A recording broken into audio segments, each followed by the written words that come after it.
लोकसभा चुनावों से ठीक 2 महीने पहले मोदी सरकार का अंतरिम बजट कई लोगों के लिए मायूसी की खबर लेके आया है।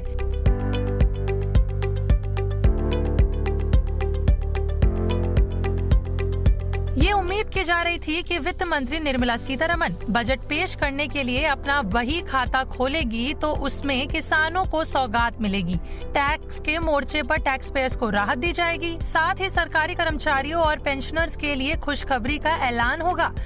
पर इन सभी उम्मीदों पर पानी फिर गया है।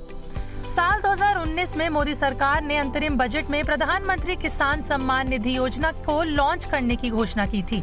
इस योजना में छोटे किसानों को 2,000 रुपए की 3 किश्तों में सालाना 6,000 रुपए दिए जाते थे, जिससे उन्हें डीजल, खाद और बीज के खर्चों में राहत मिल सके। बीजेपी को साल 2019 के लोकसभा चुनाव समेत कई राज्यों के विधानसभा चुनावों में इस योजना का जबरदस्त लाभ मिला। ये उम्मीद थी कि साल 2024 के लोकसभा चुनावों से पहले मोदी सरकार पीएम किसान सम्मान निधि योजना की रकम में बढ़ोतरी करेगी। वहीं पिछले 5 सालों में फसलों पर किसानों की लागत बढ़ी है। किसानों को डीजल और बीज पर 5 साल के मुकाबले ज्यादा पैसा खर्च करना पड़ रहा है। अब 11 करोड़ किसानों की उम्मीदों पर मोदी सरकार ने अंतरिम बजट में पानी फेर दिया है। पीएम किसान निधि के तहत दिए जाने वाली रकम में कोई इजाफा नहीं किया गया है। निर्मला सीतारमण के अंतरिम बजट से टैक्स पेयर्स के साथ साथ सैलरीड क्लास खास तौर पर बेहद नाराज है। टैक्स पेयर्स को ये उम्मीद थी कि सरकार टैक्स के बोझ को कम करेगी। मोदी सरकार के 10 साल के कार्यकाल के दौरान डायरेक्ट टैक्स कलेक्शन में 3 गुना उछाल देखने को मिला है।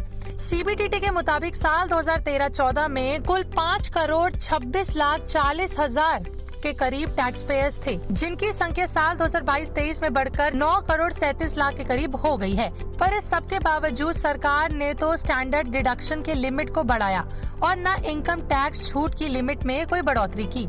नए इनकम टैक्स रिजीम को और आकर्षक बनाने के लिए भी बजट में कोई घोषणा नहीं की गई। पेंशनर्स भी बेहद मायूस हैं, जिन्हें उम्मीद थी कि 8वें वेतन आयोग के गठन करने की घोषणा बजट में की जाएगी। 1 जनवरी साल 2026 से 8वें वेतन आयोग की सिफारिशों को लागू किया जाना है। नए वेतन आयोग को अपनी रिपोर्ट तैयार करने के लिए 18 महीने का समय चाहिए होता है।